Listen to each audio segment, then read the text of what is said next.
ओम सर्वमंगल मांगल्ये शिवे सर्वार्थ साधिके शरण्ये त्र्यंबके गौरी नारायणी नमस्तुते। आइए भक्तों, 5वां अध्याय सुनते हैं।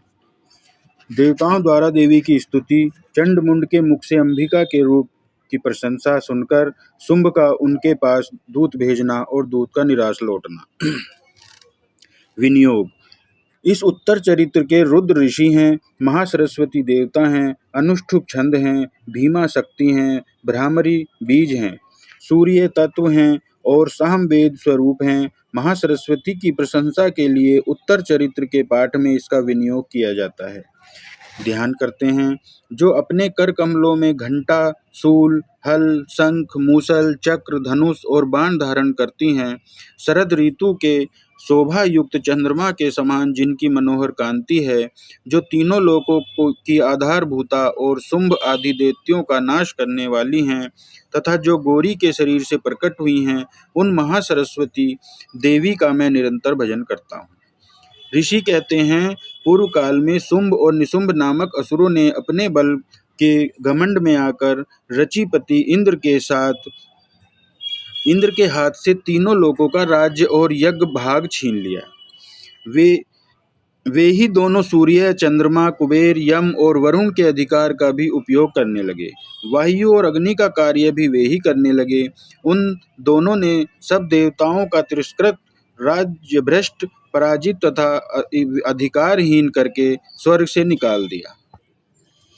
उन दोनों महान असुरों से अपराजित देवताओं ने अपराजित देवी का स्मरण किया और सोचा, जगदम्बा ने हम लोगों को वर दिया था कि विपद काल में स्मरण करने पर मैं तुम्हारी सब आपत्तियों का तत्काल नाश कर दूंगी। यह विचार कर देवता गिरिराज हिमालय पर गए और वहां भगवती विष्णु माया की स्तुति करने लगे। देवता बोले, देवी को नमस्कार है, महादेवी शिवा को सर्वदा नमस्कार है, प्रकृति एवं भद्रा को प्रणाम है। हम लोग नियम पूर्वक जगदम्बा को नमस्कार करते हैं। रुद्रा को नमस्कार है, नित्या, गौरी एवं धात्री को बारंबार हमारा नमस्कार है। जयोत्स नाममयी, चंद्र रूपिणी एवं कल्याणमयी देवी को बारंबार प्रणाम है। शरणागतों का कल्याण करने वाली सिद्धि एवं सिद्धि रूपा देवी को हम निरंतर नमस्कार करते हैं।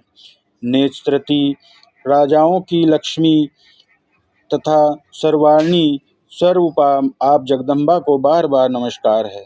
दुर्गा, दुर्गपारा, संकट से पार करने वाली, सारा, सबकी सारभृता, सर्वकारिणी, ख्याति, कृष्णा और धुर्मा देवी को सदैव नमस्कार है।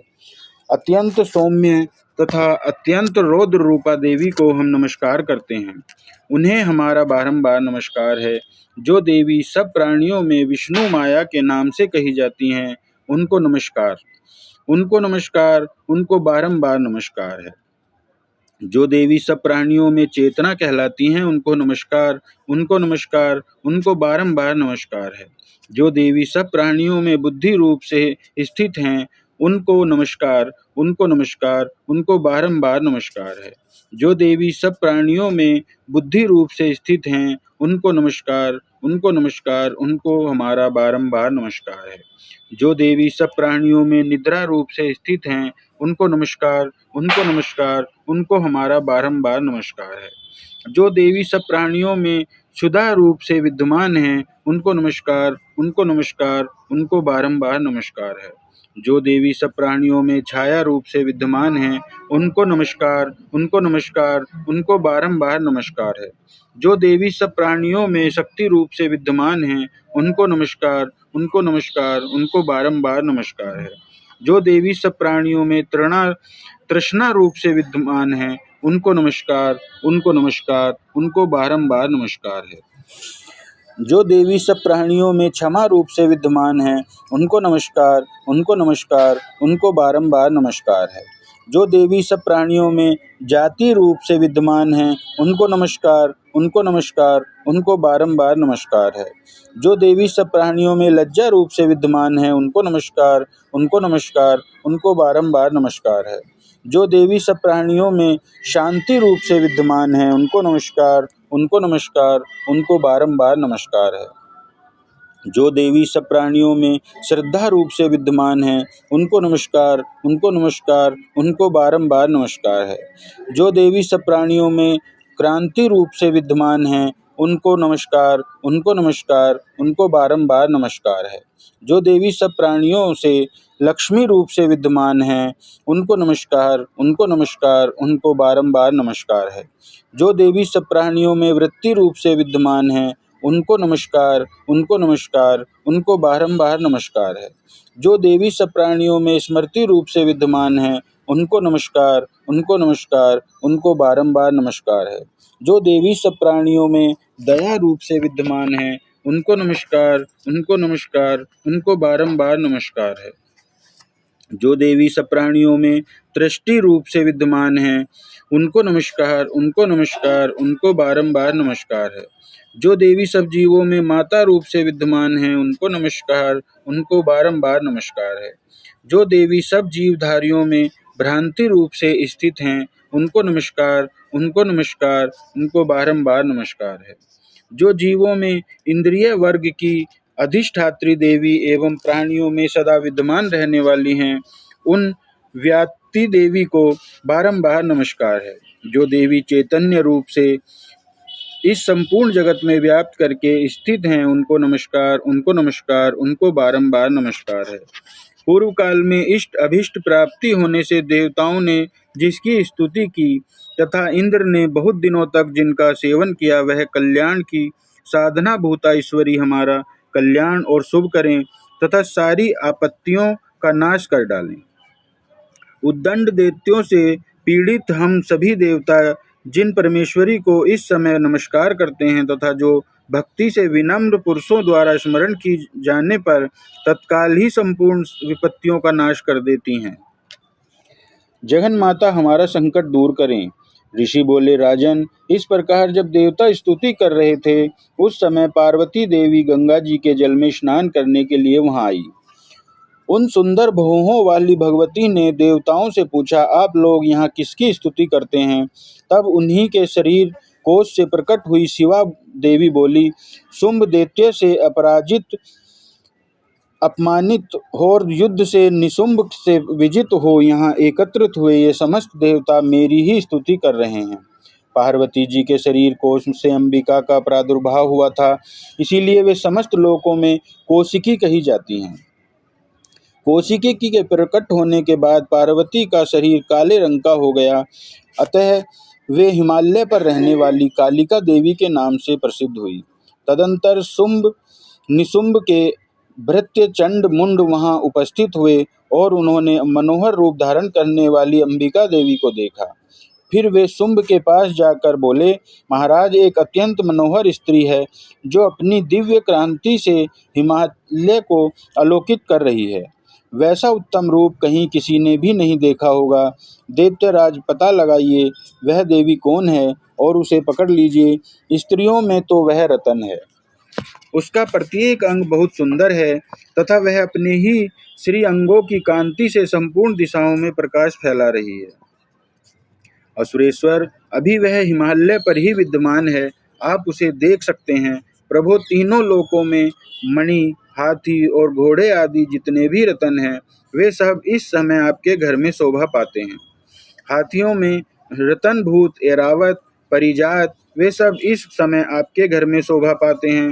हाथियों में रतनभूत ऐरावत परिजात का वृक्ष और उच्चे श्रवा घोड़ा, ये सब आपने इंद्र से ले लिए हैं। हंसों से जुता हुआ यह विमान भी आपके आंगन में शोभा पाता है। यह रतनभूत अद्भुत विमान जो पहले ब्रह्मा जी के पास था, अब आपके यहाँ लाया गया है। यह महापद्म नामक निधि आप कुबेर से छीन लाए हैं। समुद्र ने आपको केसरों से सुशोभित किंजलकिनी नामक माला भेंट की, जिसके कमल कभी कुम्हलाते नहीं। स्वर्ण की वर्षा करने वाला वरुण का छत्र भी आपके घर में शोभा पाता है तथा यह श्रेष्ठ रथ जो पहले प्रजापति के अधिकार में था, अब आपके पास मौजूद है।